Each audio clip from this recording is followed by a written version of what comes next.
one by one. Homicidal, blast on fire, you're the chosen one. Life has been silenced, evil inside us, dictate how it's done. Torture, reliance, moral defiance, killing, the only outcome.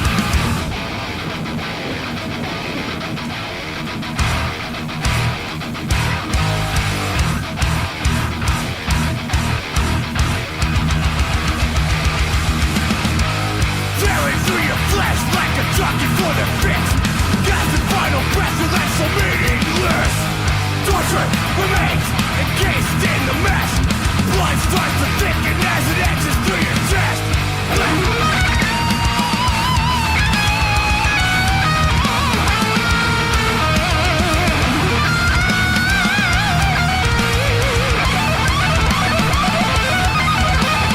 Veins and bloods react as the dirt vortex one. Pain from below, comes from above. A closed in box as your loved ones gather round. Screams of agony lower to the ground.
If you'd like to complain about the length of the live stream, that is the quickest way to get the... Bite my fucking tongue, man. That is the quickest way to get your ass out of here, man. You want to go watch some sloppy fucking production, go watch somebody else who sits there in their fucking pajamas in front of their action figures with no music, with no sound, and they're boring. We don't do that here. This is a stream for adults. If you guys want something right to the point, there's plenty of fucking fake, disingenuous creators out there to go watch. SmackDown. The show is still not good, bro.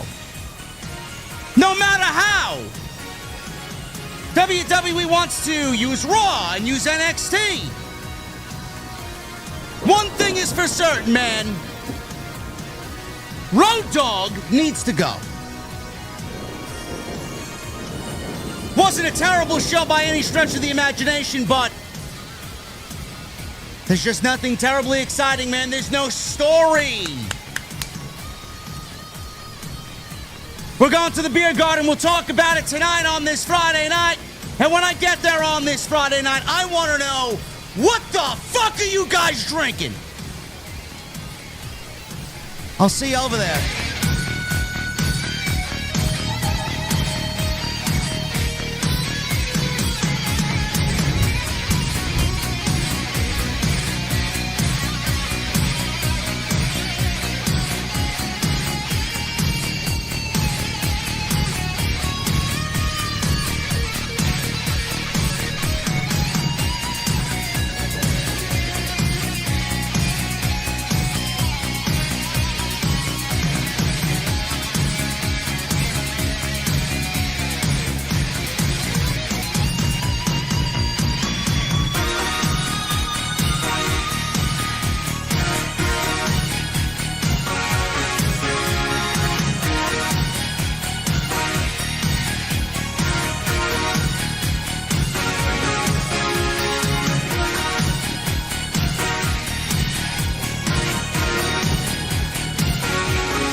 Why has Triple H been so successful? Why is Triple H running WWE better than Vince McMahon and Bruce Pritchard on Monday and Friday night? Long-term booking.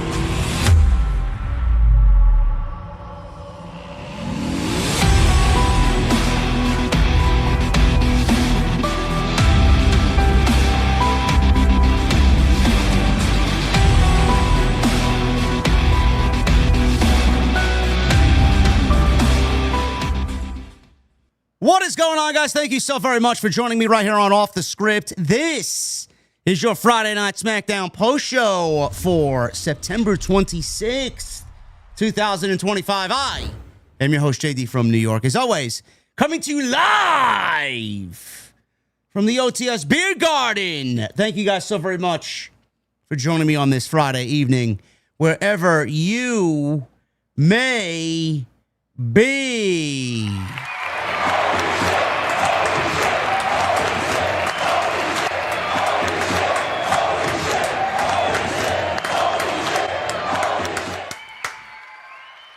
A little round of applause before we get into tonight's SmackDown for my guy, my partner in crime on Wednesday nights, the Chi-Town Smart Jesse, who right now I believe is the #1 TNA Victory Road live stream in the entire community. Jesse is beating out some of the fake reactors that usually go live at this time for such a thing. And Jesse is giving you his brand of genuine, honest pro wrestling opinions and pro wrestling takes.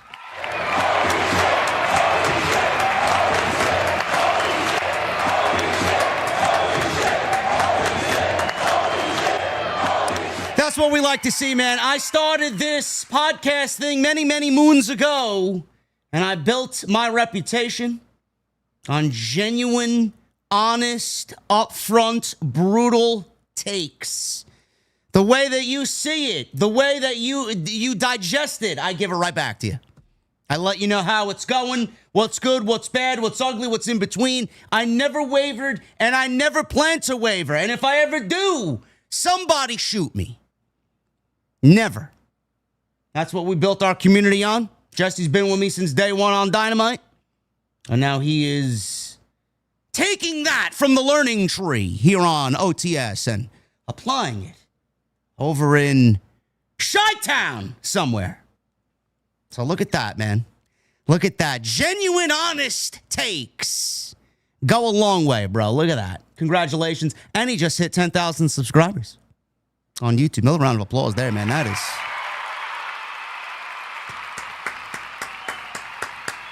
it's the way you got to be, man. This community is filled with fakes. This community is filled with disingenuous people who do this for one reason and one reason only. And they only have a one-track mind, man. They don't care who they leave in their dust. They just want to get ahead by using any means necessary, by using any variable that is accessible to them.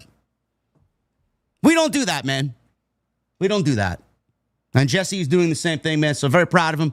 And, yeah, it was a big night for him. And he accomplished what he wanted to accomplish. So that is a great thing to see. Now, onwards and upwards to 20,000 subscribers. If you got a problem with that. Of course, if you're not down with that, we got 2 words for you. Fuck out of here, man. Fuck out of here. SmackDown tonight. Orlando, Florida. I love Orlando, bro. I do. I wish I was down there right now, actually. But SmackDown tonight, man. Something I don't love is Friday Night SmackDown. Normally when we come on here, man, when we talk pro wrestling, whether it's a Monday, Wednesday, or Friday, Tuesday, or PLE, or pay-per-view night, Saturday or Sunday, there's usually a big thing, big story that's going on. For months, I've struggled to find a tangible story on Friday night, and it's really disheartening to see. It's unexciting. It's pretty vanilla on Friday night. There's really no big story on Friday that we can sit here and just kind of talk about and dissect. And why did this get done tonight? Why was this said tonight? Why do we feel it's going in this direction or that direction? There's nothing on this show like that.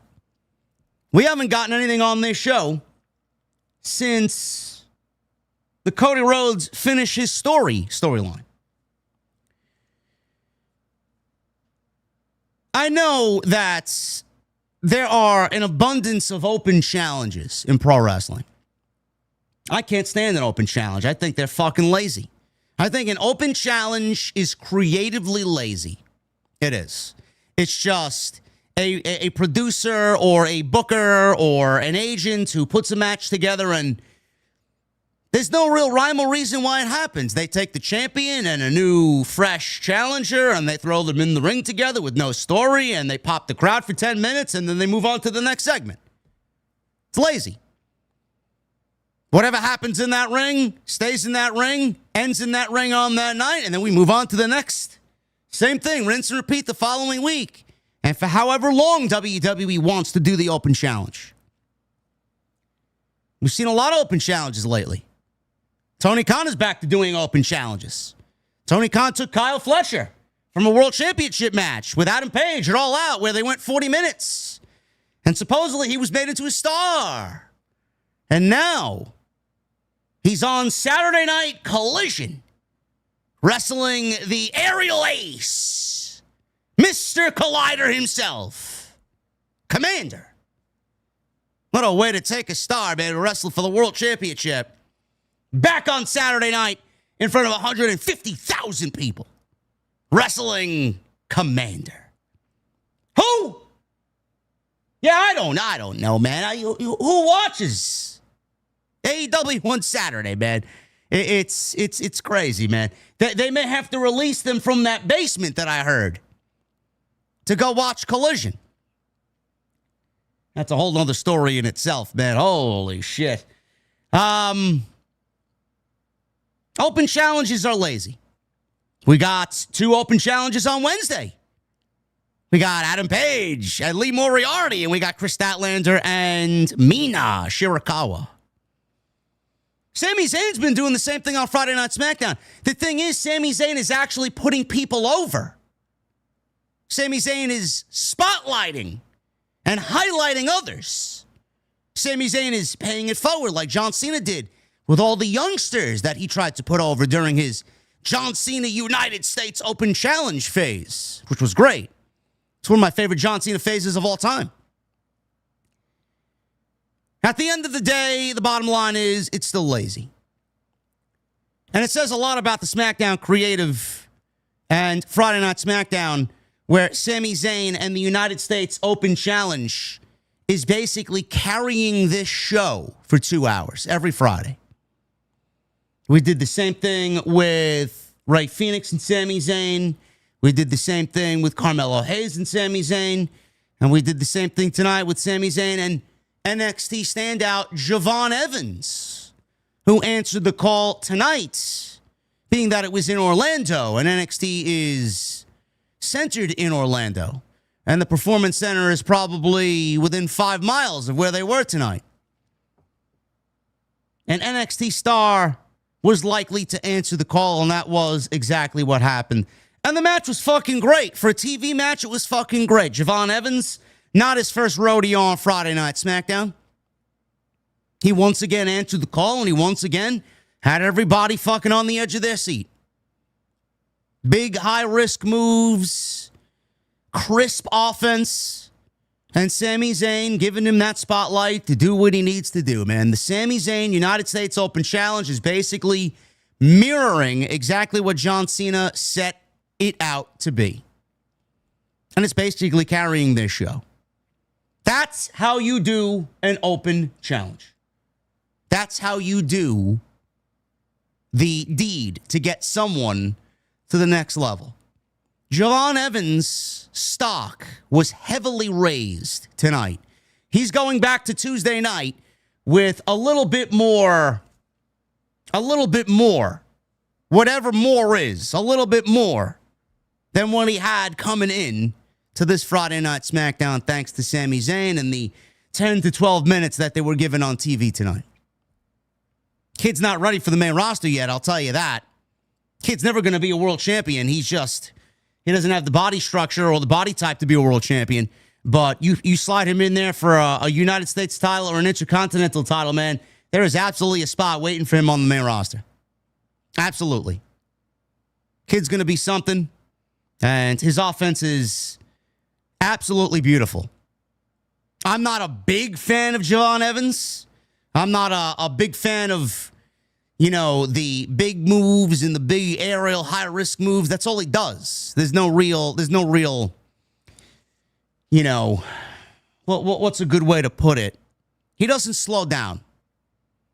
There's no real kind of, let's slow it down and then build up to something like that. It's just big move after big move after big move after big move. But he's in there with Sami Zayn. So Sami tonight guided him appropriately to a point where those big spots and those big moves really felt impactful and felt like he was going to win the United States Championship. So I thought that was easily, by far and away, the best match of the entire night. Jacob Fatu returned. He returned tonight in a promo segment against Drew McIntyre. This is an early indication about where we may be going into Survivor Series. Jacob Fatu has been a non-factor ever since SummerSlam. Jacob Fatu is going to be a big factor going into Survivor Series. And I do believe Jacob Fatu could be on the babyface team battling the Vision, who will work alongside Drew McIntyre and will work alongside Brock Lesnar. And that will be your War Games war this year. They put that out there and planted those seeds early because these two guys are going to be at each other's throats for a little bit, building to War Games. But it's nice to see Jacob Fatu back on television. And Drew McIntyre, you know, Drew McIntyre is going to be Drew McIntyre. Anytime he's on TV, I love it. He's one of my favorites on the show. But, man, they have treated him like a fucking geek the last several months. We'll see what that materializes into. Whether it's going to be a one-on-one match, when, where that happens, nobody knows. But it looks like Jacob Fatu is back in business on Friday Night SmackDown for the first time since SummerSlam against Drew McIntyre. Randy Orton, who was previously feuding with Drew McIntyre, he's back on the show after his wife sent a public Instagram post wondering where Randy Orton was, where her husband was, and why he isn't featured on the show a little bit more prominently. Randy Orton's back, and he saved Cody Rhodes from the Vision, who are Raw superstars. They were on Friday night with Paul Heyman because it's Crown Jewel season. SmackDown doesn't have any interest on their own with their own roster. Let's borrow from Monday, let's borrow from Tuesday, and let's throw everybody in a blender on Friday, and let's do this thing known as SmackDown. Randy Orton saved Cody from Braun Breaker and Bronson Reed, and he picked up the WWE Championship. And once again, he looked at it very lovingly. I don't know what that is going to spiral into, but we could be looking at, again, and we've been saying this for fucking months now. I don't know when they're going to pull the trigger on it. We could be looking at a Randy Orton and Cody Rhodes feud before the end of the year. There really is no other natural way for Cody Rhodes. And we could be looking at a glimpse into the Crown Jewel match with Cody and Seth Rollins, meaning that Randy now has helped him with the Vision. Randy may actually, now that he's back on television, factor into that outcome at Crown Jewel between Seth and Cody. Because we said last night on TNT, which was a rare episode on Thursday, we were preempted on Tuesday. Thursday, we were live last night, and we both said that the match is going to end with some shenanigans. And Seth Rollins is going to win. Seth Rollins is going to beat Cody Rhodes at Crown Jewel. Could be Drew McIntyre. Could be Randy Orton. So we don't know how WWE is going to play that out. But Randy Orton is back on the show. And he is, once again, buddy-buddy with Cody Rhodes. And the main event that they built the show around was Nia Jax, Jade Cargill, and Tiffany Stratton. Triple threat match for the WWE Women's Championship. One of the ugliest matches that I think I've seen all year. That match was ugly. You got a woman who isn't very good. You got another woman who is just sloppy as fuck. She shows up to work when she wants to show up to work. And then you got the women's champion. You throw them in a match together, and it's a recipe for fucking disaster. It's exactly what it was tonight. Ugly. With an ending that was so ridiculously ugly and botched, I could not believe what I was watching. I physically threw my hands in the air and started laughing at my television over how awful that botch was by the referee and by Nia Jax at the end of that match. I don't know what WWE was doing there. I don't know what the fuck was going on, but We should have got the outcome when the move was hit. Nia Jax laid there, and the referee just stopped her count as the camera is just focused right on her. Only for Nia Jax to then mumble something to the referee, and then when the 3 count was stopped mid-count, then she kicks out. What an awful, awful fucking ending, man. That may be the botch of the year. Awful. And they should be reamed for it, quite honestly. Tiffany Stratton won. The right woman won. It was only Tiffany. Jade was never going to win, nor should she have won. Nobody wants to see Jade versus Stephanie Vaquer at Crown Jewel. Why would you do that to Stephanie? I don't know. And Nia Jax, nobody wants to see Nia Jax as the women's champion again. The clear and better match was going to be Tiffany Stratton. And now we have a banger on our hands. Is anyone going to complain? Or are you going to bitch and moan that Jade should have been the champion again, and they took one away from Jade again? They can continue to take them away from Jade again. She's not ready. She'll never be ready. She's barely ready for NXT, but she's operating at a main roster level. She sucks. She's as uninteresting as watching a fucking wall drying, freshly painted. SmackDown was something else tonight, man. Something else. Ups, downs, left, right, botches, blood. Still don't know how Jade Cargill got busted open. Bleeding like a fucking motherfucker out there. Nobody knows. I asked the chat. Nobody knows. They said maybe the steel steps. I don't know what happened. She delivered a Samoan drop on the steel steps and comes up fucking bleeding all over her face. We'll go over it, and we'll talk about the happenings tonight on this episode of Friday Night SmackDown. This is Off the Script for your Friday, September 26th, 2025. Tonight, we are sponsored by Blue Chew. BlueChew.com. Code JD at checkout. Guys, let's be real. Let's be real, man. Sometimes in life, you need to book yourself stronger than Tony Khan books Wardlow. And that's where Blue Chew comes in. Blue Chew delivers chewable tablets that give you the performance, the kind of push Tony Khan wishes he could give his roster. Stronger, harder, longer lasting. We're talking a main event level push, not some fucking rinky dink Saturday night on Collision. Last time I tried Blue Chew, my junk demanded pyro and a custom Titantron video. It refused to do missionary and said it was bad for the brand. And only wanted ladder match positions from there on out. That's not creative. That's erection resurrection. And unlike AEW storylines, Blue Chew actually delivers. This isn't about performance, it's about legacy, or your third leg, if you catch my drift.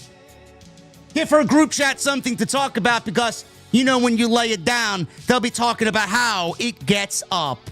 And we've got a special deal for everyone tonight. As always, get your first month free on me. Just use promo code JD at checkout and pay the $5 for shipping. That's it. That's it to join Blue Chew. Join Blue Chew's mission to upgrade humanity one thrust at a time. Head to BlueChew.com for details and safety info. And big thanks to Blue Chew for sponsoring the podcast right here for the SmackDown Post Show. Right here on Off the Script. There you go. Oh my goodness, man. I have a lot of free time on my hands, don't I, huh? Yeah. Follow me on social media at JDfromNY206, Twitter, Instagram, TikTok, and Cameo. Hit that subscribe button down below. Turn on the bell for notifications. Make sure you guys go check out all the great content on the channel. We uploaded a video yesterday giving our opinion on the Kenny Omega and Gail Kim nonsense that happened yesterday, which was still being talked about today because the sickos have no lives. I guess they were released from their basements, chained up in their basements to talk about Gail Kim today. Still, give it a rest already. You guys are pathetic. Go check that out. Last night we were live for Tuesday Night Titans, episode 113 with the Salamonster. So go check that out. A lot of great discussion there, man. We never are short of discussion over there. We were live on Wednesday. Jesse and I absolutely killed that AEW Dynamite stream, man. Oh, my God, man. There's something wrong with that show, man. We are all over it. I love it, man. Don't you love Wednesday streams, man? They bring me joy. The Wednesday streams bring me joy, man. I love calling out the bullshit and making everybody look like a stupid idiot. It makes me sleep so much better at night. It really does. We were live on Monday. I was deathly ill Monday. Feeling a lot better right now. But we were live for Raw as well. So go and check all the content. Plenty of content. Anything you missed is on the homepage. Hit that thumbs up. 750 likes is the goal tonight. Super chats are open if you guys want to support what I do here and round out the month of September. Get them on in. Any questions, comments, concerns, jokes, anything you want to ask. Super chats are yours. And like I said, Blue Chew, thank you to them for sponsoring tonight's show. BlueChew.com, code JD at checkout. Tekla, Jesse. Tekla. Yes. Yeah, we like Tekla. SmackDown. We start things off with the WWE champion, Cody Rhodes. But before that, Paul Heyman. Paul Heyman was standing in the ring. He introduced himself as he usually does and said he had a lot to talk about. But since he didn't have 2 hours, he'd paraphrase. And then he asked the crowd, what do you want to talk about? Mocking Cody Rhodes. How about the world's heavyweight champion, Seth Rollins? So clearly Orlando was chanting OTC, OTC. Heyman said he'd love to talk about the OTC, the tribal chief, Roman Reigns, but it's disrespectful to talk about the injured since he got his ass stretchered out of Clash in Paris because of Bronson Reed. Heyman suggested they talk about the dog that is going to main event WrestleMania 5 to 10 straight years and who will lead the WWE into the 2030s or maybe the 2040s. Braun Breaker. Or perhaps they should talk about the rumors of Brock Lesnar with all the conspiracy theories going around. It was time to be reminded that wrestling has more than one royal family. And that's when Cody Rhodes' theme music hits and he walks down the aisle. He's got this beautiful baby blue, light blue suit on. 3-piece suit. Booker T's on commentary, by the way, because Corey Graves is home with his wife, who I believe is giving birth, and he's selling the attack from Brock Lesnar, so he'll be back in a couple of weeks. Michael Cole called Cody's entrance the Cody Rhodes experience. Does that need a Blue Chew? Maybe you could throw a Blue Chew segue into the Cody Rhodes experience. BlueChew.com/Cody Rhodes, huh? You got JD, code JD at checkout for the Cody Rhodes experience. There you go. If you guys want to partake in that. So, Cody stood face-to-face with Heyman. They gave him the European welcome. Cody Rhodes! Cody Rhodes! Cody said he made a mistake last week. He called Paul Heyman a goon. I used to call people goons. He called Paul Heyman a goon because he's actually one of the smartest men and disruptors that he knows. He asked the truck to show the footage of Brock Lesnar standing with Paul Heyman from WrestlePalooza. This photo that they showed was Brock Lesnar looking over in the corner somewhere, and Heyman standing there with the microphone in his hand, and he's got his mouth wide open. I didn't really know what we were looking at. I mean, I'm not really thinking anything derogatory while I'm looking at a picture of Lesnar and Heyman together. I mean, get your mind out of the gutter. What exactly was supposed to be presented here? Did he try to make it a sexual innuendo? I don't know. Did he try to say something about Paul Heyman and his sexuality? I don't know. Cody asked Heyman if he was talking to the Oracle, the Wise Man, or the Advocate. Heyman replied that Cody was talking to the GOAT. The GOAT. And as the GOAT, he said he appreciated Cody's question because when Brock Lesnar is around, everyone is in danger. Bronson Reed and then Braun Breaker quickly showed up. They came in from the crowd into the ring. Heyman told Cody that even though Lesnar wasn't there, that Cody was still in danger right now. Cody didn't back down and said it was about time he says what he has to say now because he keeps hearing about how dangerous these guys are. Both of these guys are. He told Breaker that he was sure Heyman tells him he's the future of WrestleMania and he's going to be a WrestleMania main eventer for years to come.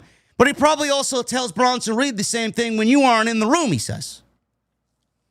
Cody says to Braun Breaker, listen, I grew up the son of a booker and I saw many others and you could always tell what they were all about. But no one has figured out who Heyman is loyal to, but Cody guaranteed that he wasn't loyal to Braun Breaker and Bronson Reed. Breaker ripped off his shirt. Cody then gets hilariously animated, and this was great. Cody, he starts to take off his suit jacket. He unbuttons his dress shirt. He throws his Rolex to Booker T. Cody attacked Bronson Reed and Braun Breaker after saying, I might regret this, but I don't give a shit. And he attacks both guys. And the numbers game were too much. Reed and Breaker ganged up on Cody Rhodes. Suddenly, Randy Orton's music hit. Orton ran down to save Cody. He starts punching at Braun Breaker in the aisleway, gets into the ring, attempted an RKO on Braun Breaker. Breaker pushed him off of him, and he went right into an RKO on Bronson Reed and left him laying. That was a great spot. So they both retreated. He backs up Cody in the battle with the Vision. And Orton's music played, and Cody hugged Orton after Orton had picked up the WWE Championship, looked at it, and handed it to Cody Rhodes. We are now fully engulfed in the Cody Rhodes and Vision feud. Now, Rollins was not mentioned really at all tonight by Cody Rhodes, and that's his opponent at Crown Jewel. I don't know what the plan is for Cody because Cody versus Seth is for the Crown Jewel Diamond Ring. Lame, I know. And the match is going to be for those one-night-only Crown Jewel championships, which will be awarded to the winner and then go back into storage for the next 365 days. The WWE title and the World Heavyweight title are not going to be on the line.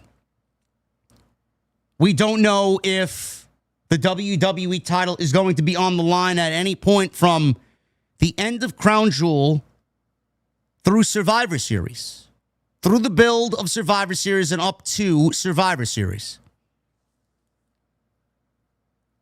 Cody could realistically be a part of the babyface team going into Survivor Series. Now, I don't know who would join Cody Rhodes, but I have already mentioned a few names multiple times over the last week. I predicted the babyface team to be Cody Rhodes, Roman Reigns, CM Punk, John Cena, and Randy Orton. That is quite the fucking babyface team, man. That may be the best babyface team in the history of WWE. For a Survivor Series match, maybe in the history of WWE. Star power on that team is absolutely, I mean, you can't get any bigger than that. And then for the heels, it would be the Vision, Seth Rollins, Braun Breaker, Bronson Reed, Brock Lesnar, who's got a loose affiliation now with Paul Heyman again, and then Drew McIntyre, who is someone who has a history with Cody, called out Cody tonight, wants a rematch with Cody. It's got history with Randy Orton. It's got history with Roman Reigns. It's got history with CM Punk.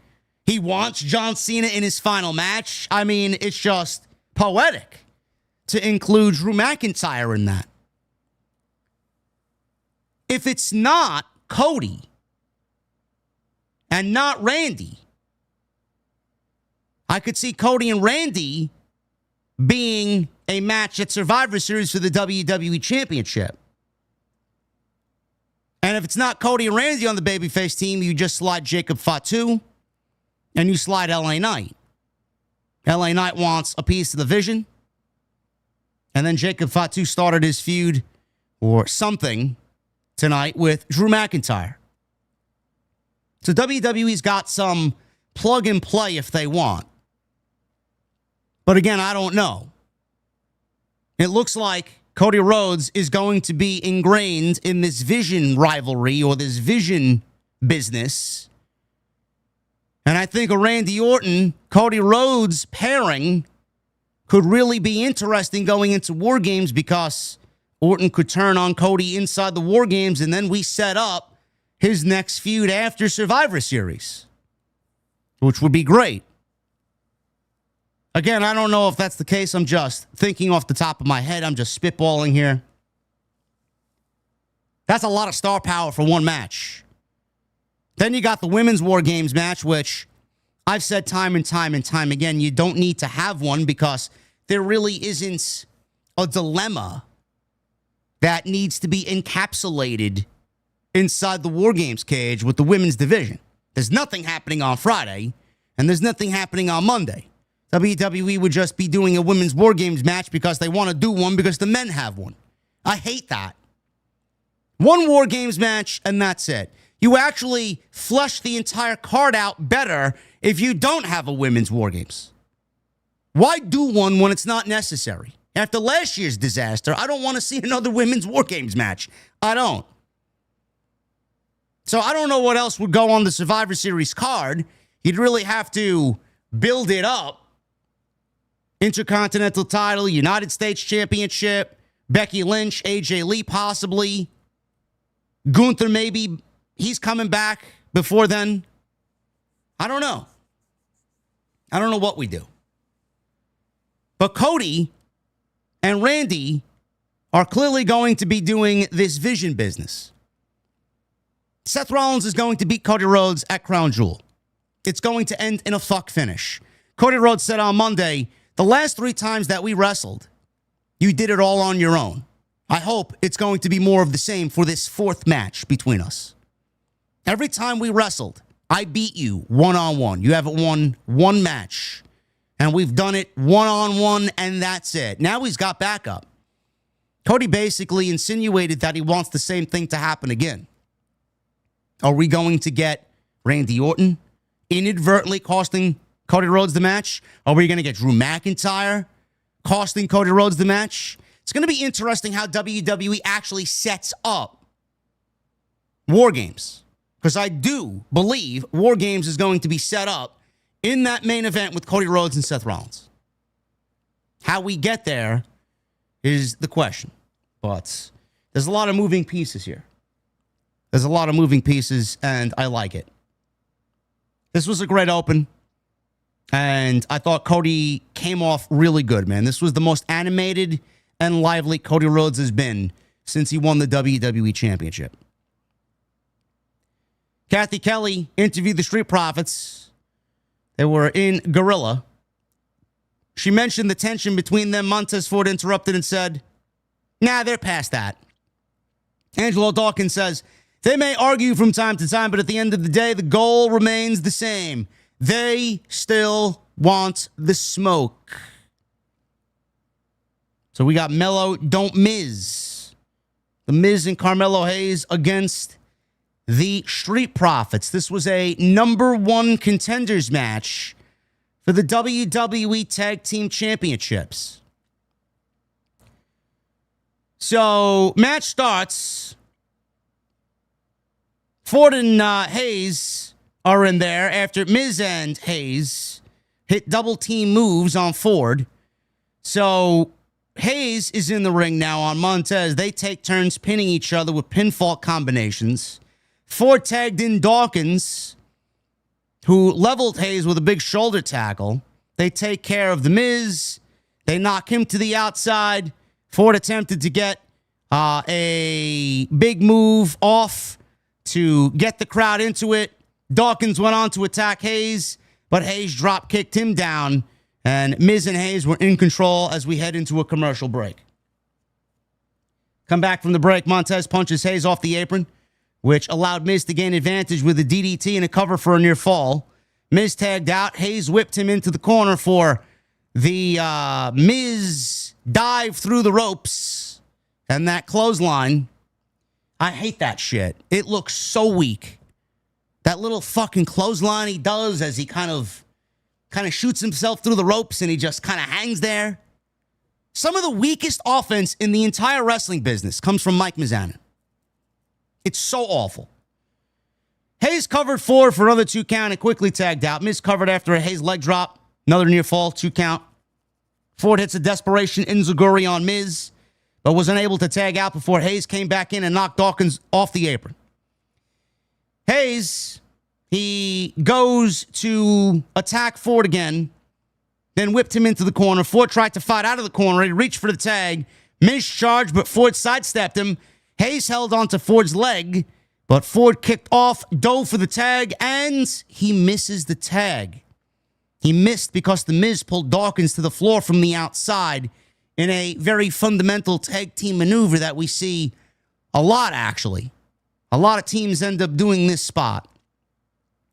Ford turned around and Hayes planted him with a first 48 codebreaker. Hayes went up top. Miz tagged himself in for absolutely no reason. Hayes grabbed Miz's wrist and then they started arguing. That gave Montez the time that he needed to go to his corner and tag in Angelo Dawkins. Dawkins comes in, nailed the Miz with a corkscrew elbow, big corner splash, spinning neck breaker. Ford tagged back in, hit the 5-star frog splash for the 1, 2, 3. Hayes slid into the ring and appeared to have time to break up the pin, but he did not. He let the Miz lose on purpose because he tagged himself in.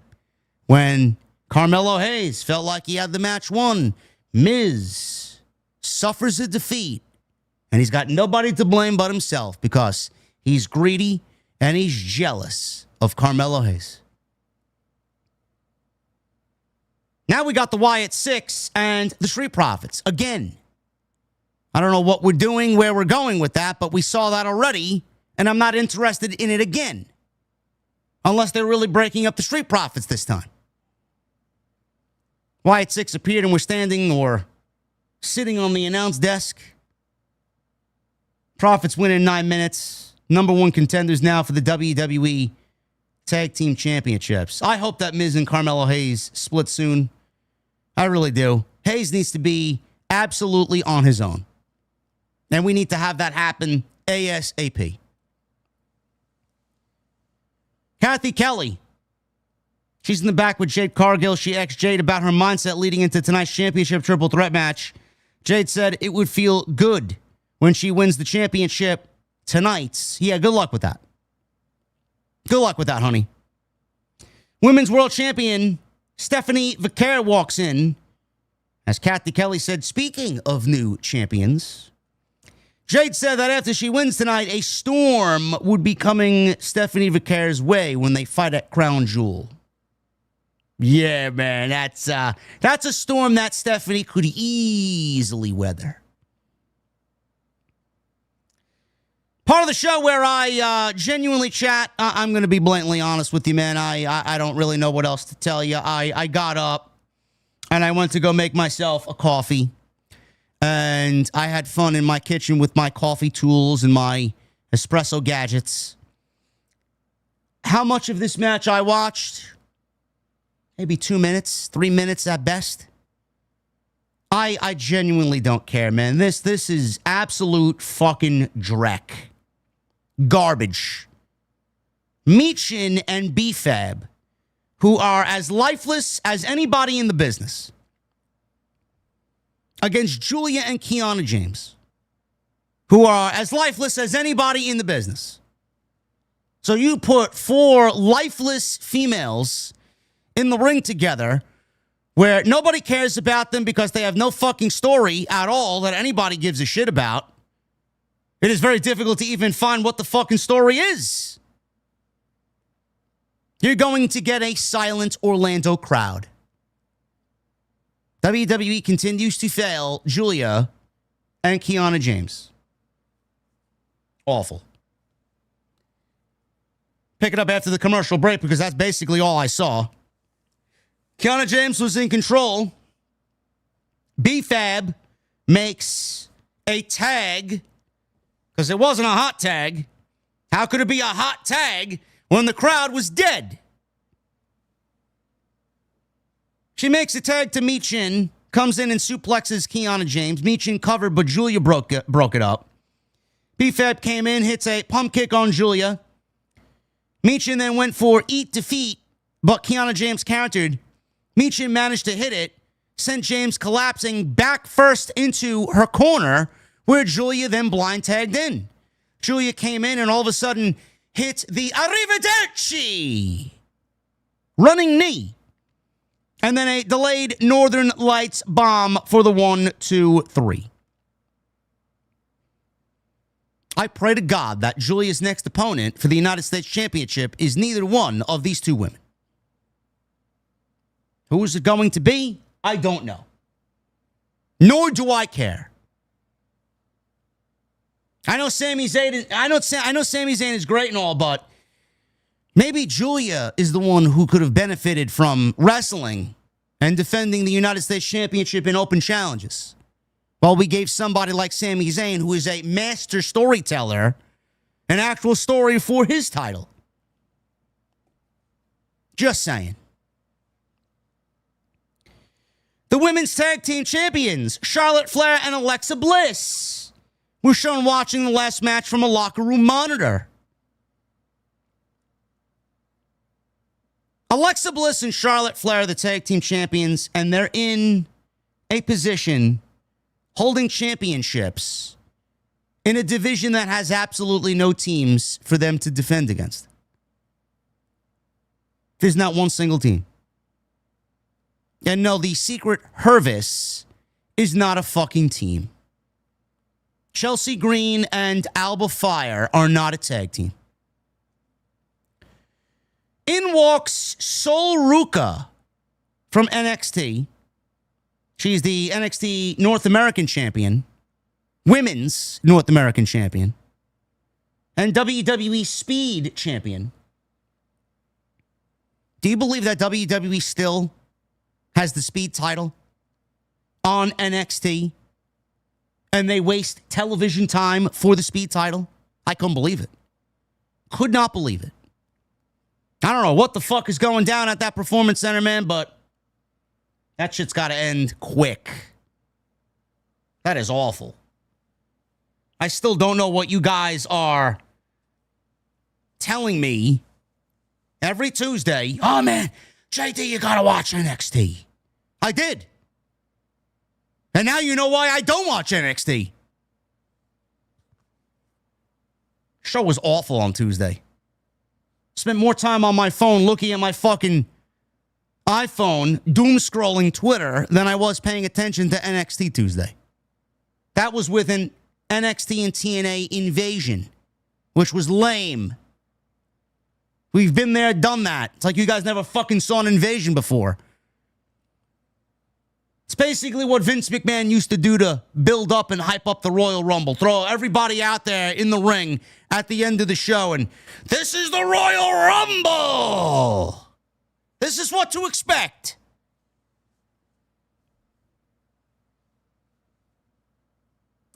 Sol Ruca and Zarya walked in. They told the champions that they've admired them for a long time, but now it's their time to get a title shot. Flair says they hadn't earned a title shot yet. Zarya says that's really cute coming from someone like Charlotte Flair. I knew I liked Zarya, man. I knew I liked Zarya for a reason. Bliss said they were both very talented, but they don't look like a tag team unless Bliss and Flair, who may argue, but when they wrestle, they are a tag team. Bliss then told Zarya and Sol Ruca to get in line. Get in line? Where's the line? There's not a single fucking tag team in the division. What line are we talking about? The line doesn't exist.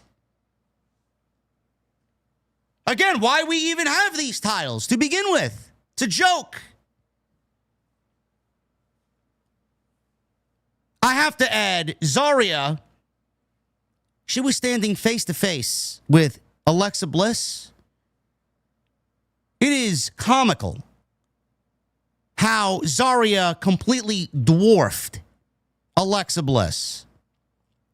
One thing I mentioned in my Kenny Omega Gail Kim video yesterday is that I agreed with Gail Kim when she said she enjoys believable pro wrestling.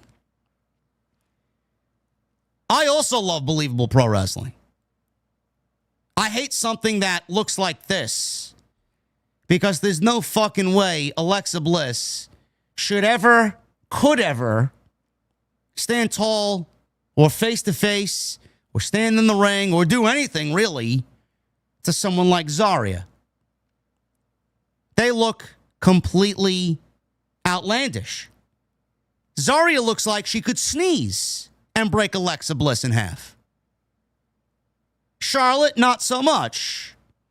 But Alexa, I did not like Alexa and Ronda Rousey. I thought it was fucking horrendous. I didn't like Ronda Rousey and Sasha Banks. I didn't like Ronda Rousey against anybody. Ronda Rousey and Nikki Bella. It's not believable pro wrestling. It's awful. It's awful. Ronda Rousey could fucking blink, and all three of those women would be tied up into a fucking Auntie Anne's pretzel. Honestly, in real life. Yet you want me to suspend my belief because it's pro wrestling.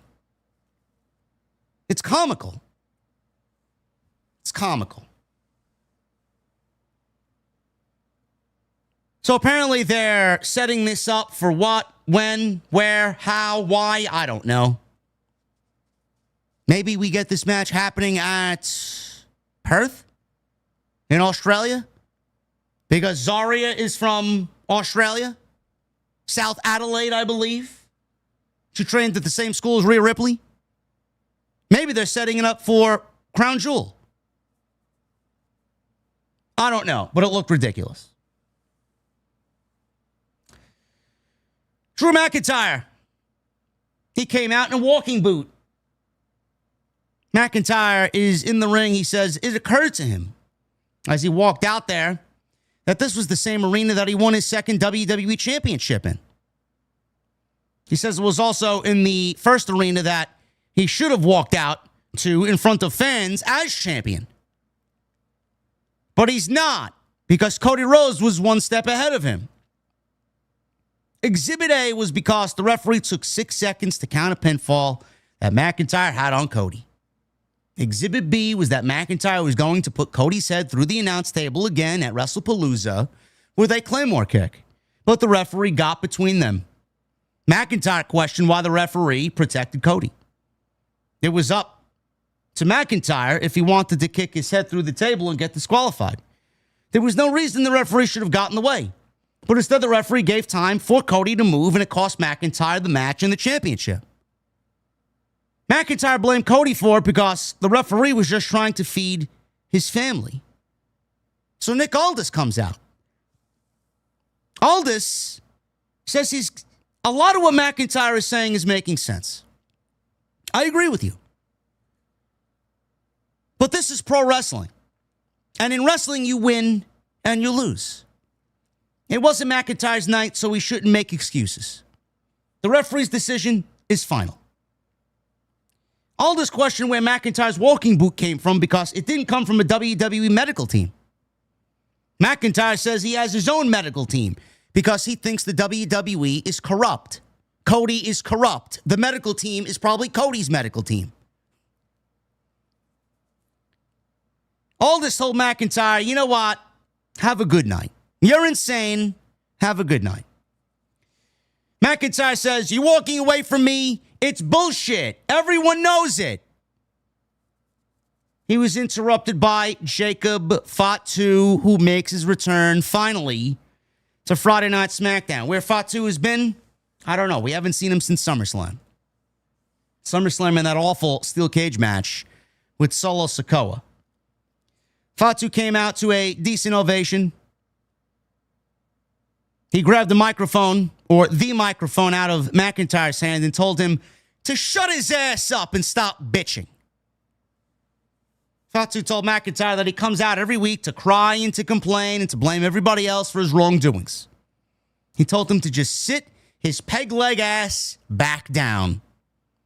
McIntyre grabbed the microphone out of Fatu's hand. And he questioned who Fatu thinks he is coming out here and interrupting Drew McIntyre. Fatu grabbed the microphone back from Drew McIntyre and said McIntyre must have forgotten that Jacob Fatu was all gas and no brakes with it. You know what I mean? Before he got that last part out, McIntyre gave him a Glasgow kiss, headbutt. Fatu did not fall. He stumbled into the ropes. He bounced off the ropes and delivers a super kick in retaliation to Drew McIntyre. Fatu took McIntyre's boot off, and he leveled Drew McIntyre with his own walking boot. That was the end of the segment. Fatu's back. If we're getting Fatu and McIntyre matches, sign me the fuck up. Should be good. Fatu needs to get his momentum back, bro. They waited way too long, and some of that momentum was killed with the reaction that he got. It was very lukewarm. So we got to heat Jacob Fatu back up. And please, let's make him less of a catchphrase merchant. He sounds like a fucking manufactured WWE product.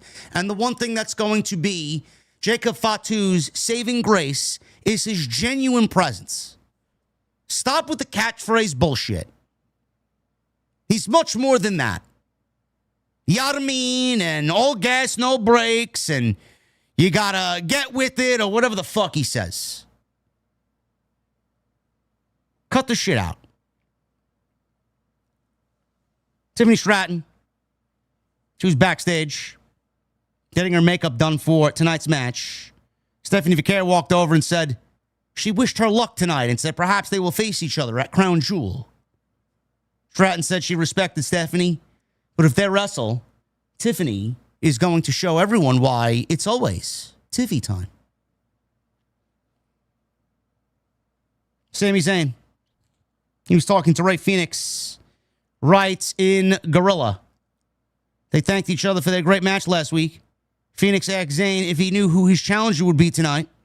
And Zayn said he had no idea because it could be anybody from Raw or SmackDown. Or since they are in Orlando, it could be anybody. Someone was talking on the phone in the distance. Now, Chad, I don't know who you saw back there. I don't know who was walking, but I thought either A, it was going to be his opponent for tonight, which I'm glad it's not, because who I thought it was Shinsuke Nakamura. I don't know who you guys saw backstage walking in the distance when Sami and Ray Phoenix were having this back and forth. Who did you guys see? God, I hope they don't bring Nakamura back to television, man. I'm done. I don't want to see Nakamura on television. Don't care. It's like death. It's like the Death Riders. It's over. Oh, it's Pinsuke Nakamura. Okay. It was him. Great. Now we know why Friday is not watched by many people. Sami Zayn and Javon Evans. The United States Open Challenge. This was excellent. 4 straight weeks of the Open Challenge, and it's been the one thing that's been carrying the show. Bell rings. By the way, No Mercy is Saturday night. Javon Evans is wrestling Josh Briggs, who was seen in the crowd watching this match. I will be tuning into No Mercy tomorrow. Want to see if my guy Ricky Starks wins the NXT Men's Championship, but I will not be covering the show. I will not be going live after No Mercy. So Sami Zayn and Javon Evans, they lock up. Evans dodged Zayn, showing you his athletic ability. And then Sami Zayn started throwing him around with a couple of great-looking lucha arm drags. Zayn lifted Evans back up, chain wrestling again. In the corner again, Evans delivered a chop to the chest of Sami. In response, Sami got in some chops of his own. Javon with the high-flying springboard clothesline, followed by a leaping Rana off the top rope. He was getting going. Evans sent Zayn to the outside. Looked like he was about to take flight with a big move. Zayn put a stop to that with a hard lariat, and we go into a commercial break. No mercy for JD fans for him not going live, yeah? That's exactly right, Sidro. So after the commercial break, we're back. Zayn, he's got Evans on the ropes with a chop. Evans fought out, threw Zayn outside of the ring before he finally connected with a beautiful dive. I mean, this guy just cleared the top rope, soaring over the top rope, right on top of Sami Zayn. Right back into the ring, Sami went for a Blue Thunder Bomb. Evans countered, and he answered with a springboard enziguri, took Zayn out. Now he's on the top rope. Zayn and Evans, they are both jockeying for position up there, and Evans, he is looking for a big move. Zayn tried to go for a diving move off the top, but Evans ran up and delivered an avalanche hurricanrana. And he went for a quick pinfall right after that, and he nearly won the United States Championship. The crowd was really into it at this point. Now back in the opposite corner, Evans tried to run at Sami Zayn. He got caught with an exploder suplex. Helluva Kick attempt was intercepted by a drop kick by Evans. Another attempt at the Helluva Kick was once again countered by Evans, who dodged at the last second. This left Sami Zayn stunned as Evans connected with his OG cutter. And my God, man, the near fall on this was fucking great. You got Michael Cole, Booker T, and the entire crowd in Orlando popping big as they thought he won the United States Championship. This was fucking great. Absolutely great. And that OG cutter, man, the height on that motherfucker, holy shit. Evans headed to the apron for a springboard, miscalculated, ended up in the corner as a result. Zayn made him pay with a Helluva Kick. Blue Thunder Bomb finishes him off. I've been saying this for years. Helluva setup, Thunder Bomb finish. So good. 1, 2, 3. And Sami Zayn retains the United States Championship in this Open Challenge, which I think this was the best of the Open Challenges so far. Excellent stuff. Sami Zayn has been the one carrying this show. The downside to that is there's no real story. And I said from the outset, I said from the very beginning, if you want to tell a story with the Open Challenge, you tell a story with Sami Zayn, and you tell a story through him putting his body on the line and him putting his well-being on the line and wrestling every week, and it slowly breaks him down week by week by week. The right guy is going to come along. The right night is going to happen. And then you pull the trigger on Sami Zayn dropping the championship to whomever that person is. And then you build a story from that point on of Sami trying to get his championship back. Because he put himself in the line of fire for 4, 5, 6, 7, 8, 10 weeks. Constant title defenses. Nobody can keep that up. Nobody can keep that up. So I hope that WWE is thinking about that. Because the more Sami Zayn wins and the more Sami Zayn wrestles, it should be beating Sami Zayn down. And someone on the right night is going to take advantage of Sami Zayn wanting to be a fighting champion. Sami versus Aleister Black. I 100% agree. 100%. Nia Jax. She was walking backstage on her way out when Chelsea Green and Alba Fire stopped her. They attempted to recruit her into the Secret Service. Piper Niven apparently is injured. Will not be back for a while. Nia Jax takes the flyer that Chelsea Green hands her, rips it up, rejected the offer, and she says, go away. And then all of a sudden, she's confronted by Stephanie Vaquer, who made it clear that whoever is the one to win between Nia Jax, Tiffany Stratton, or Jade Cargill, she'll be ready for them at Crown Jewel. Damian Priest was backstage, and he walks up to Kit Wilson. Kit Wilson now, who's a part of Pretty Dead Lee. Yes, they're still a thing. Apparently, the other part of Pretty Deadly is injured. With what? I don't know, but he's out. So Kit Wilson is all that remains. He calls himself the personification of, or actually he called Damian Priest, the personification of toxic masculinity. Wilson gets a little bit too pushy here in calling Priest toxic. And he ended up running into oxygen tanks because Damian Priest was kind of advancing him and kind of dwarfing him. So he accidentally tries to run away, and he runs right into some oxygen tanks. Priest turns around, and he got a black mass from Aleister Black, who then sat down right there with Priest knocked out.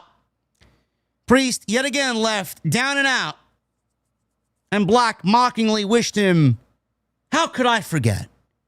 Happy birthday, buddy. As Aleister Black walked away. What exactly are we fighting for here? What exactly are we fighting about? Does anybody know? What is the feud between Black and Priest? Was there a reason? Because I know R-Truth was in this. He was the reason. Damian Priest wanted to stick up for his friend, R-Truth, because Aleister Black was bullying R-Truth. Now, R-Truth was interrupting Aleister Black, so Black had a reason, but Damian Priest stuck his nose in business that wasn't his. But now we've been going back and forth, and back and forth with no real end in sight.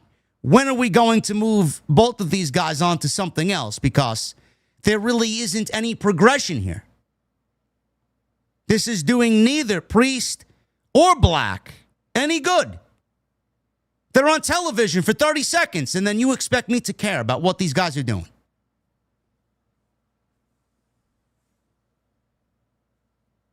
Main event.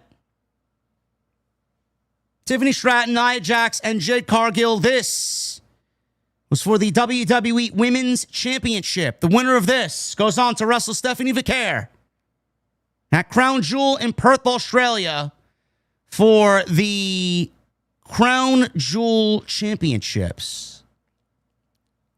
This went 14 minutes. Jax immediately went after Stratton and slammed her onto Jade. Stratton with a double dropkick knocked both Nia and Jade off their feet, and we go into a split-screen commercial break. Stratton got caught up in the ropes. We come back from the break. She got caught up in the ropes trying to dive through them, resulting in her missing Nia Jax. Again, ugly. So she hit the floor. Jax used this to her advantage and started woman handling Tiffany Stratton. Jade recovered, took out Jax from behind. Jade and Stratton then traded blows until Jade hit a pump handle face first slam. Jax interfered here to make sure that there was no pinfall attempt from Jade Cargill. Nia Jax went to the second rope and dropped a big leg on Jade. Stratton came off the top rope with a swanton bomb on Nia Jax, but also got kicked in the face by Jade. Stratton fell across Jax, and the referee counted. But Jax got her shoulder up at 2. This was an absolutely ridiculous spot. It was ridiculous because it made Jade look like the amateur that she is. Honestly. Stratton came off the top rope with a swanton bomb. She nailed it. She nailed Nia. She gets back up. She gets to her feet because she wants to make the cover. But right there in front of her is Jade Cargill. So as soon as Tiffany executes the swanton bomb, she gets up. Jade is there to meet her with a super kick. The super kick to Tiffany lands Tiffany on top of Nia and a cover. And Jade is just watching. Jade is just watching Tiffany pin Nia because Jade super kicked Tiffany onto Nia. And she just sits there. She sits there and watches as the champion is pinning one of the challengers. And she does nothing to do anything to break up the hold or the pinfall. I yelled out loud. I'm like, Jade looks like a fucking idiot. She looks like an idiot. Nia kicks out. Nia kicked out. Stratton and Jade double superplexed Nia, who was on the top rope for whatever reason. Stratton hit the prettiest moonsault ever on Nia Jax, but Jade broke up the cover. Jade went for a pop-up powerbomb, but Tiffany escaped with a hurricanrana. Stratton went for her springboard flips in the corner, but Jade caught her and powered her up into Jaded. Jade covered, but Nia Jax pulled the referee out of the ring to break up the hold. Well, break up the pinfall. Everybody thought Jade had the title won there, but Jade was not the right choice by any stretch of the imagination. So Jade is now angry. She rolls to the outside. She clears off the announce desk. She tried to lift up Nia Jax into a fireman's carry, but collapsed under Nia Jax's weight.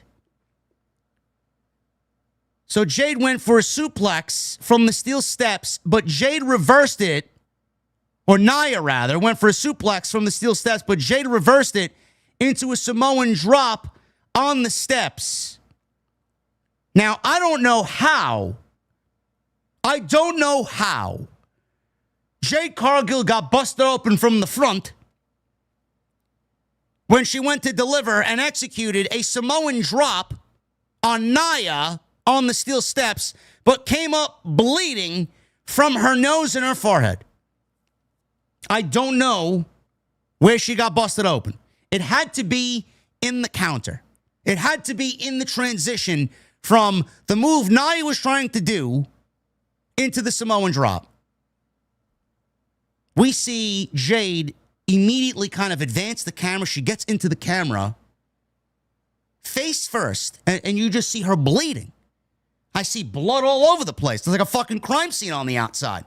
There's blood on the steps. There's blood on the mat. I'm like, who the fuck is bleeding? And then all of a sudden, Jade is like right in front of the camera. You just see this fucking bloody face on your TV screen. I don't know what happened. Referee came over to check her out. Jax started to recover. She slid into the ring. Jade eventually slides into the ring. She hits Eye of the Storm, which is basically a black hole slam. Jade hits the black hole slam, cover for a 2 count. Jade kicked out, or Nia rather, kicked out because it looked like Tiffany was late to break it up. It looked like Tiffany was supposed to get in there and break it up, but Jax had to kick out on her own. Stratton comes in with a drop kick to Jade, covered Jax herself. The referee, this is where the botch happened, by the way. So after the Eye of the Storm, the black hole slam, she goes for cover, there's Jade, she gets a 2 count. Stratton comes in to break up this Nia and Jade situation. Drop kick. She rolls Jade to the outside, and Jade rolls to the outside. She's not in the match anymore. So after the drop kick, Tiffany goes to pin Nia, who's still feeling the effects of the black hole slam. The referee counts 1, 2, and then she stops. And then she stops. You thought, after Tiffany drop kicked Jade off of that pinfall attempt, because Jade had delivered the black hole slam, Jade rolled to the outside, Tiffany went to go make the cover. You thought that was the end of the match. I thought that was the end of the match. Because I thought, with one of Jade's signature moves, that Tiffany was going to steal the win. I've seen many a triple threat match end that way. There was absolutely no reason why it shouldn't have ended there. Referee counts 1, 2, and stops. She stopped counting. Nia Jax did not lift the fucking shoulder off the mat. She didn't move a fucking muscle. Nia Jax did not move. Tiffany gets up. Nia then kicks out. She looks at the referee. She starts mumbling something to the referee. So then, after that, crowd was booing. Stratton goes up top, hits the prettiest moonsault ever, goes for the cover again, and then wins the match with the prettiest moonsault ever. I don't know why this was so ugly. Why was this so botched? Jade hit one of her signature moves on Nia Jax. Tiffany comes in to break up the cover and get Jade out of the match. Tiffany then goes to cover Nia. That should have been it. If Tiffany was the scheduled winner, why didn't they just count the 3? Why? The referee's looking right there. She's got a clear vantage point of Nia Jax not moving a fucking muscle.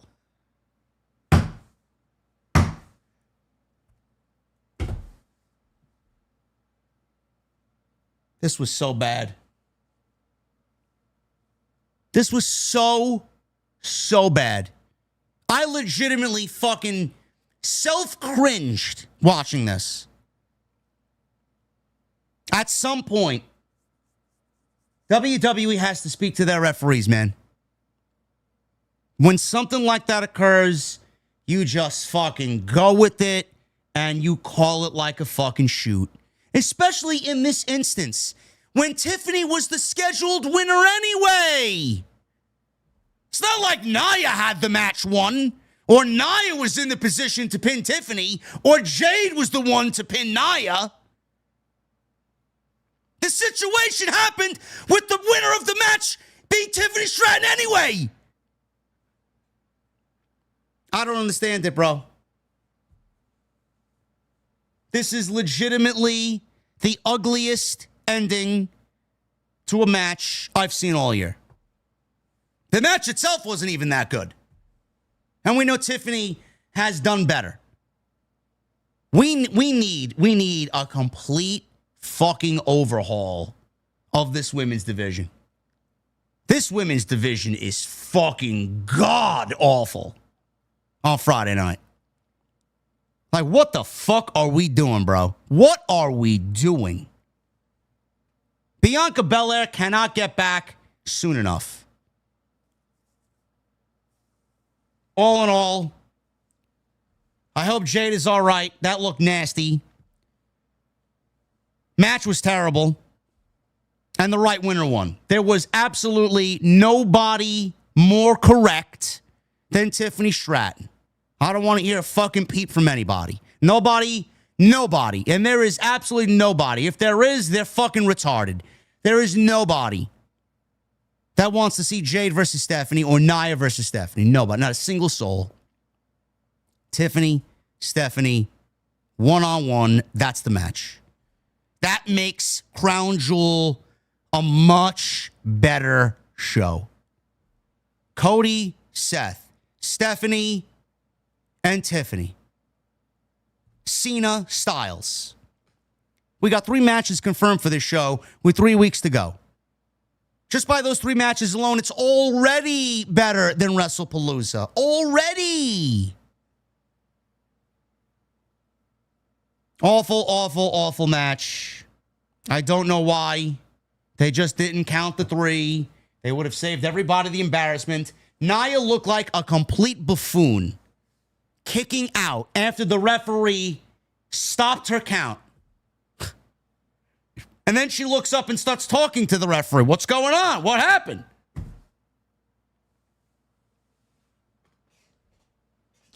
SmackDown, I don't know, man.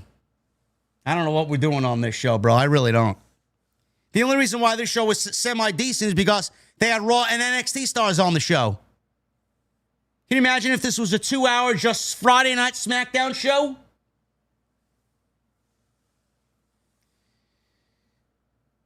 That's all I got for you. That was your Friday Night SmackDown. Follow me on social media at JDfromNY206, Twitter, Instagram, TikTok, and Cameo. Hit that subscribe button down below. Turn on the bell for all notifications.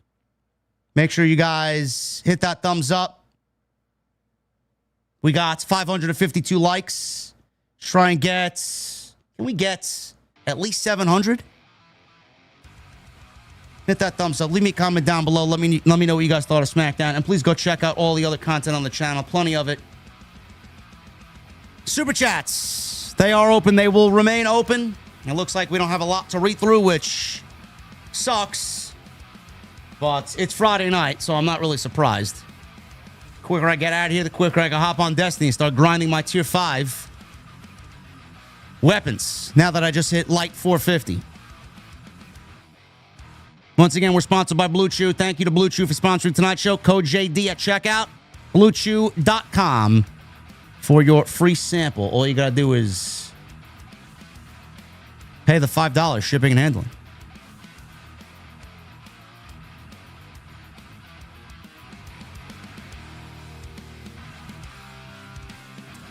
Yeah, Sidro. Me and Jason talked about that last night at the end of TNT, bro.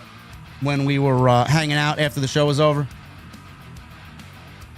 Fridays are especially bad. Wednesdays are bad. September's just been a bad month.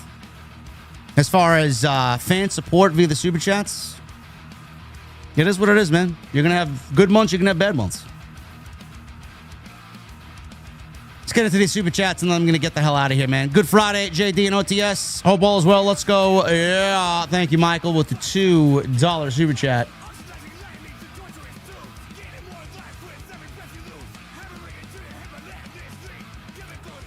Tone C with a 31 months. I had a blast at the concert last night. Bruce still got it. OTS for life. Excellent to hear, brother.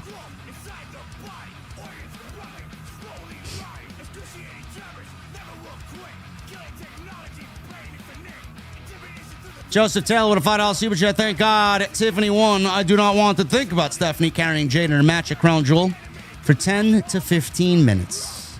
Me neither, bro.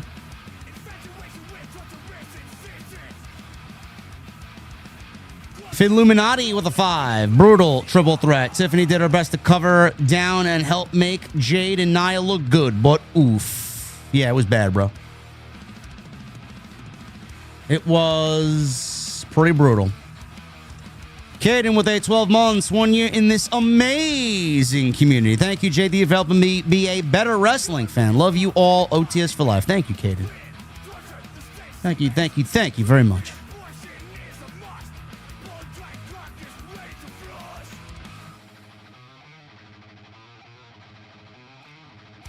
Illuminati with a 2. Let's give a round of applause to Javon Evans.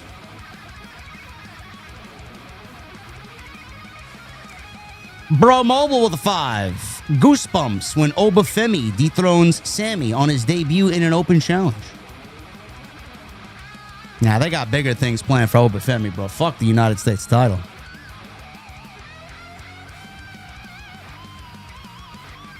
Frank Tesh with a $5 super chat. JD, do you think all the creative is dead in AEW and WWE? Where are the storylines? They don't care anymore, bro. You got one guy who's a multi-billionaire for the next 18 lifetimes in Tony Khan, who doesn't give a shit. He's running a vanity project. He don't give a fuck what he does or what the fans want or what's wrong with the show, as long as Dave Meltzer gives him 5-star match ratings. That's all he cares about. Look at me. I'm a good booker. Dave gives me 5 stars for my match booking. And then the other guy is being run by a bunch of fucking multi-greedy billionaires in TKO. And he's dying on the vine with no fucking storyline direction whatsoever. Clueless.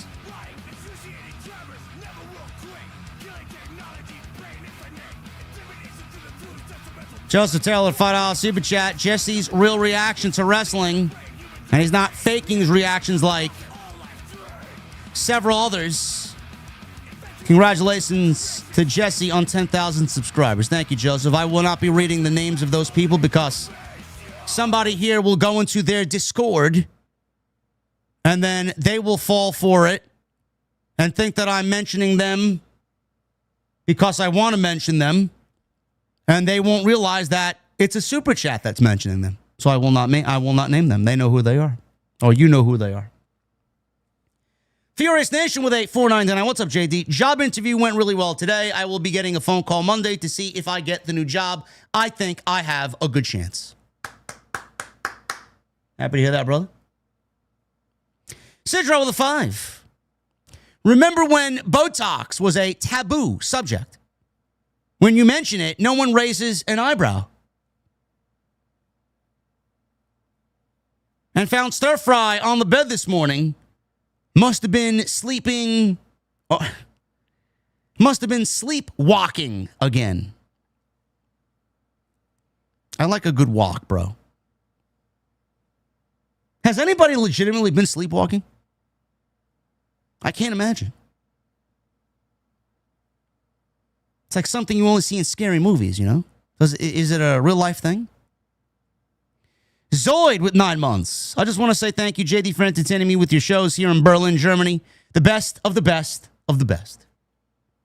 Thank you, Zoid. I appreciate that, brother. We got Illuminati with a $5 super chat.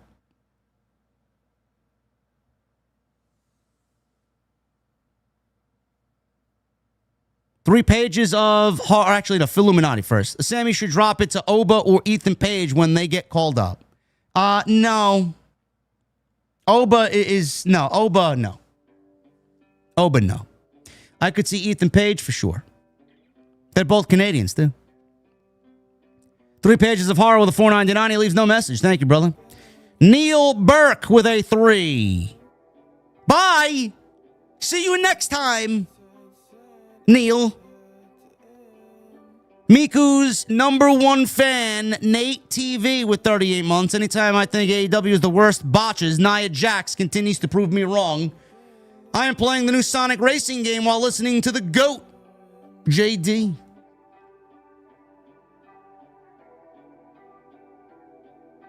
Illuminati with a 5. Someone needs to have a talk with Road Dogg because this ain't it. Oh, you didn't know? Trey the Trillist, the 29 months, so cringy. But me and my wife can't stop laughing at Nia.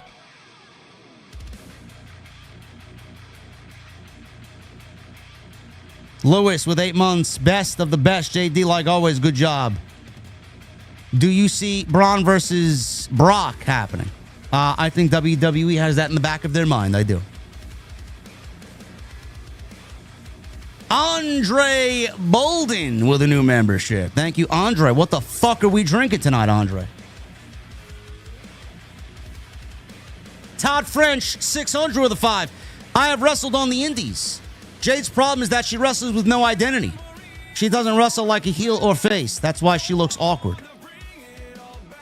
Bro, she just has no personality. She has no personality. She looks like she looks like she should be a heel. I think she's represented on the show, for sure. She just has a bitchy attitude, so why don't you just play into that? Like, there's nothing about her that screams babyface. James Gender with a 999. What's up, JD? LOL. Someone on Facebook said Stephanie is overrated and Tiffany is stiff and overrated. While people in the thread were mad that Jade didn't win. Fuck them. Truly, fuck them. Facebook is toxic. I don't know why anybody hangs out in Facebook wrestling groups, man. They all have a one-track mind and they all operate off the same fucking half a brain cell. Ali with the $2 super chat. JD, who's your favorite top guitarist ever? My favorite guitar player of all time is Michael Romeo. I love Mark Tremonti as well. They are my top two. Some others. Stéphane Forte from France. If you guys want to look him up, you'll see him. He'll immediately pop up on YouTube. I think Matt Heafy is great from Trivium. I think he's an incredible songwriter. Gary Holt from Exodus. Eric Peterson from Testament. Millie from Creator. Just to name a few.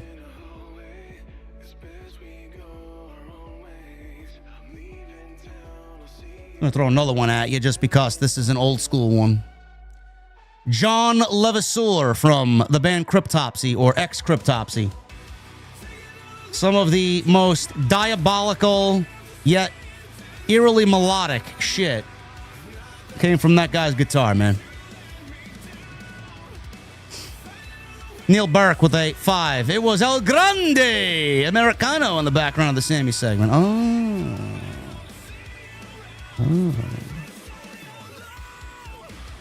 That would be very interesting. That would be very interesting. Joshua Taylor with the 19 months. What's up, JD? Feeling really with the WWE product lately? A lot of people are, bro. Everything is down as far as interest. Reminds me of the MCU over the past couple of years since Avengers Endgame. No direction. Yeah, I hope it gets better, bro. I really do. I hope next year's better. I truly do. Todd French, $2 super chat. Jade has awful wrestling mechanics as well. # injury.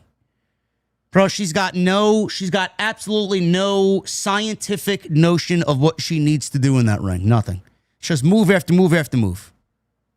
There's like nothing that makes sense at all. True Crime Unleashed.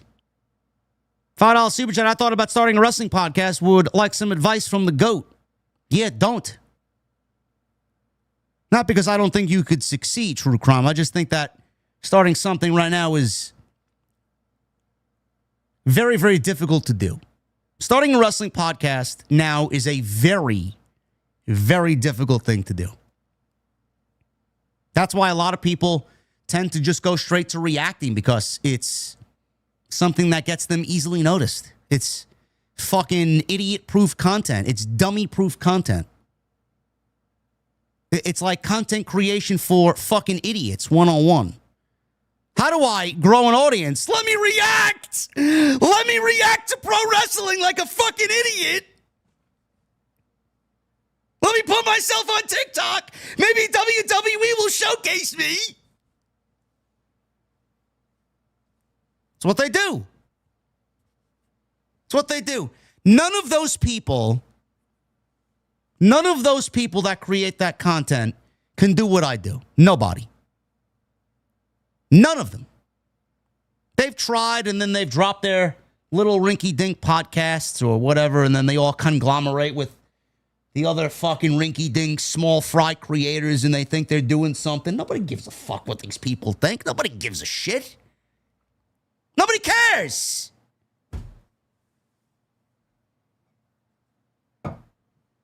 Grown adults don't want to watch people reacting to pro wrestling. They don't. They either want to watch the show as grown adults, or they want to watch a grown adult like me talk about the show after they're done watching it. If you consume that type of content, man, you need, I don't know, man. I don't know. It reminds me of when I was heavily into the Call of Duty scene, man. There's always something, you know? Now we got the reaction streamers, right? This low-level fucking retard content. And then you got back in the days where Black Ops 3 was big, man. Everybody was making fucking crate opening videos or fucking whatever, you know? Because they were looking for that epic gun. They were looking for that big drop. And everybody was buying fucking crates to make content with opening. Nobody was playing the game anymore. People were fucking growing by the millions, opening fucking crates, opening their wallets, giving Activision all this money to buy a fucking variant or get a variant in these boxes. I'm like, what am I watching here? Is this what I got to do to grow?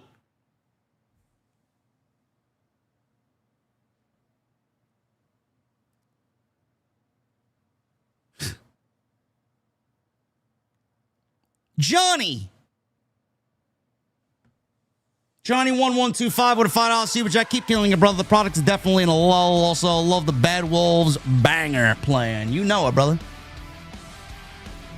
They were on my Spotify recommended today with new music released today, so I listened and I'm like, you know what? I'm playing that one on the stream later.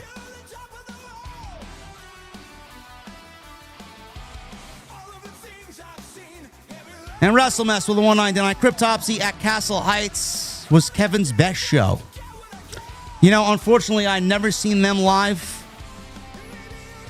I don't think I've seen them live. I might have, and I don't remember. But their new album is killer, bro. Flo Monnier is the greatest drummer of all time, bro. I mean, absolutely ridiculous, man. The guy's not even of this earth. I swear to God. Anyway, Lavelle with a 5. Any chance we'll see you, Jesse, Jason doing a podcast together? Maybe covering a PLE together. I think it would be a great show. No. Jason and I do separate things because we have our own money to make. We come together on Tuesday. It makes it more special when it's just once in the week. Jesse's got his own thing going on. We'll see him on Wednesday. True Crime Unleashed with it, too. Thank you, JD. I value your advice. OTS for life. Brother, start your show. Put yourself out there, man. I'm not telling you don't do it. I'm just telling you it's hard to do now. Guys, thank you very much for all the great support. I don't know when you'll see me next. Monday you'll see me. Monday you'll see me right here on the podcast. We'll be back here for another dull Monday Night Raw. Follow me on social media at JDfromNY 206, Twitter, Instagram, TikTok, and Cameo. Hit that subscribe button down below. Turn on the bell for notifications. Go check out all the content. There's plenty to keep you guys busy. BlueChew.com. Stay busy with Blue Chew. BlueChew.com, code JD at checkout. And please hit that subscribe button. Turn on the bell for notifications. Hit that thumbs up and leave me a comment down below. I'll see you guys on Monday right here for Monday Night Raw on OTS. I'll see you guys later.